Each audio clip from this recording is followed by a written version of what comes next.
is advised.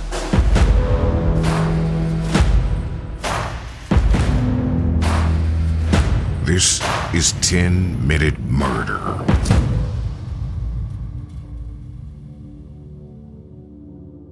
Alex's initial story was that he was pulled over on an isolated road to change a tire on his car when an unidentified vehicle zoomed past, firing a gun at Alex and hitting him in the head. He wasn't seriously injured, and as soon as he was questioned by authorities while in the hospital, his wild story began to come apart at the seams. Investigators quickly discovered that Alex wasn't driving alone. He had a passenger, Curtis Edward Smith, who was his relative and friend. When pressed about Curtis's involvement in the incident, Alex eventually admitted that Curtis had been the one to shoot him because Alex had asked him to. It was a convoluted suicide plan, and he'd wanted his suicide to appear to be a murder so that his eldest son, Buster, would be able to collect a large payout on his life insurance policy. But obviously the plan had gone wrong, and despite being shot in the back of the head, Alex was still alive and well. 2 days after this failed suicide attempt, Alex wrote a statement addressed to his family, friends, and colleagues, in which he apologized for his recent actions and stated that he was about to go to rehab for his substance abuse problem. Alex's accomplice, Curtis Smith, was arrested and charged with assisting in a suicide attempt, attempted insurance fraud, and aggravated assault.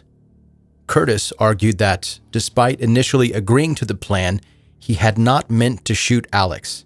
He'd actually grabbed the gun to prevent Alex from shooting himself, and that the gun had accidentally gone off.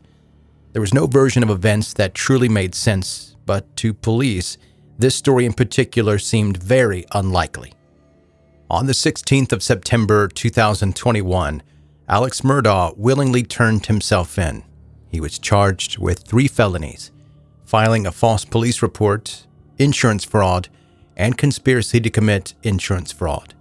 It was the first time that Alex and Curtis were charged for the same crime, but it would not be the last. In mid-2022, both men were indicted for money laundering related to the distribution of the opioid oxycodone. With Alex Murdaugh's shady financial practices becoming widely known, the next piece of the puzzle began to slot into place, this time with an event that occurred 3 years before. In 2018, Gloria Satterfield, the Murdaugh family housekeeper and nanny, had been injured at their home due to a fall. She had been hospitalized, but after 2 weeks, she was unable to recover from her injuries. At the time of her death, Gloria had been employed by the Murdaugh family for more than 2 decades. Once the funeral was over, Alex Murdaugh asked to meet with Gloria's adult children, telling them that he could put them in touch with a lawyer, Corey Fleming, who could supposedly help them with their issues surrounding Gloria's death, the issues being money. However, Gloria's sons were unaware that the lawyer he had recommended was actually a close friend of Alex's. Corey Fleming reached a settlement with Alex for $4.3 million, with $2.8 going directly to Gloria's sons. But Gloria's sons never saw that money. In September of 2021, they revealed that they didn't even know that Alex had reached a settlement with their lawyer. Alex Murdaugh pocketed that money. In October of 2021, Alex was arrested for a second time, this time because of those settlement funds that he had never given to his housekeeper's family. As he'd said in his apology statement to family and friends, Alex was residing in a drug treatment facility located in Orlando, Florida. Police apprehended him there, charging him with an additional felony to add to the existing 3 that he already faced. This time, the charge was for obtaining property through false pretenses. The following year, Alex admitted that he had never paid Gloria's sons the settlement and still owed them millions of dollars. Gloria had worked for the Murdaughs for so long that she and her children trusted them, considering them like family. When Alex Murdaugh told Gloria's children how she died, they never thought to question the story. But with all the information that had surfaced about the family in the years since Gloria died, how likely is it that Gloria happened to die accidentally in the Murdaugh family home, leading to the millions of dollars being siphoned by Alex Murdaugh? As it turns out, the cause of Gloria's death remains a gray area.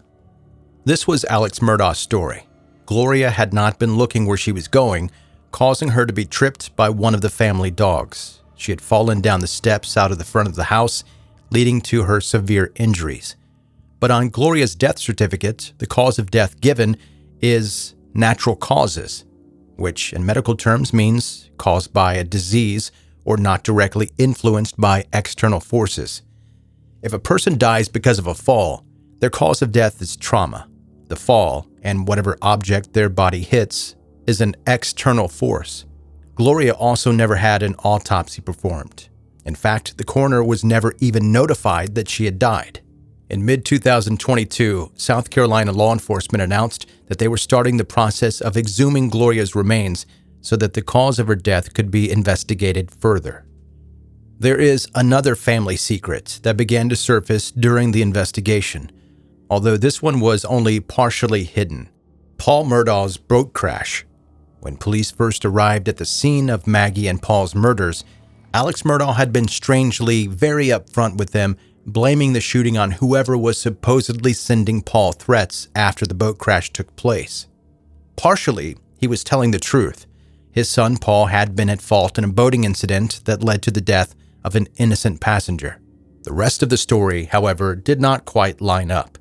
In 2019, Paul Murdaugh was charged with driving his boat while intoxicated, leading to Mallory Beach's death and the injury of other passengers. In 2021, when he was shot to death, he was out on bail. It was only after Paul died that the video evidence of police documents about the incident became public knowledge, causing many people to question if Paul's locally famous family and their money had led to Paul getting a much lighter treatment than he deserved. Immediately after the crash, one of Paul's passengers gave a statement to the Department of Natural Resources, telling the officer that at the time of the crash, Paul had been driving the boat. That statement didn't quite make it into the incident report. In fact, the officer wrote down that the passenger said that he was unsure about who was behind the wheel.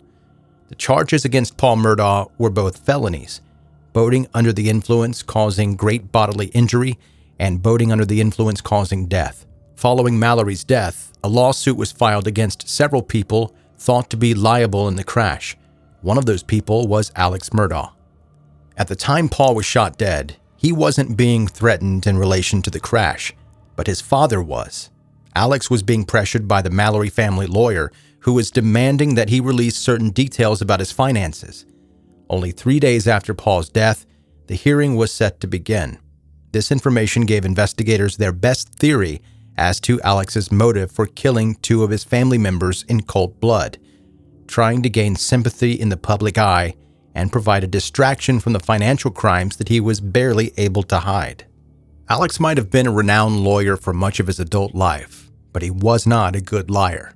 He was so disconnected from the real world that when it all came crashing down on him, he wasn't prepared to deal with the consequences of his actions.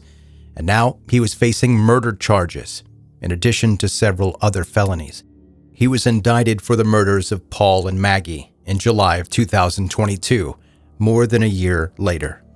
In court, when he took to the witness stand, he admitted that he had lied to his associates and friends and stolen from people he was close to, but he blamed his addiction to opioids for these actions. And he insisted that he wasn't the one to kill his family. In March 2023, Alex Murdaugh was convicted by the jury and found guilty of murdering his wife, Maggie, and son, Paul. He was sentenced to life behind bars, as well as 2 counts of murder. Alex was charged with an impressive series of financial crimes. He'd consistently siphoned money out of his family's own law firm, and he'd stolen money from his own clients without remorse, including clients who had received life-changing injuries or disabilities due to car accidents. State prosecutors stated that Alex Murdaugh had stolen almost $9 million from an array of different victims. Alex Murdaugh was the king of a local legal empire.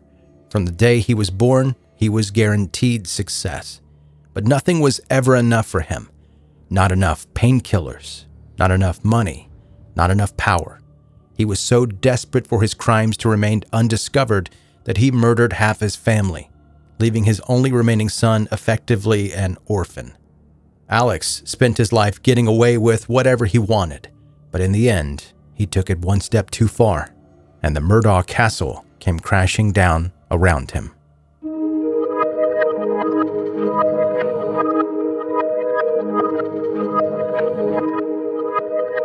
That is 10-Minute Murder for today. Brief and bingeable true crime. My name is Joe. I'm the host, and thank you so much for taking the time out of your day to listen. If this is your first time listening to 10-Minute Murder, subscribe now and you can catch up on all the back episodes. Never miss any of the new ones. If you're listening to this right now on YouTube, just FYI, a quick heads up, there are literally hundreds more episodes that are not on YouTube, but they are on any platform that you listen to podcasts. Connect with me on social media, see the visuals we're talking about here in the podcast, and if you like this episode, leave a rating and review on Apple or any place that's possible. Your positive feedback is very, very much appreciated.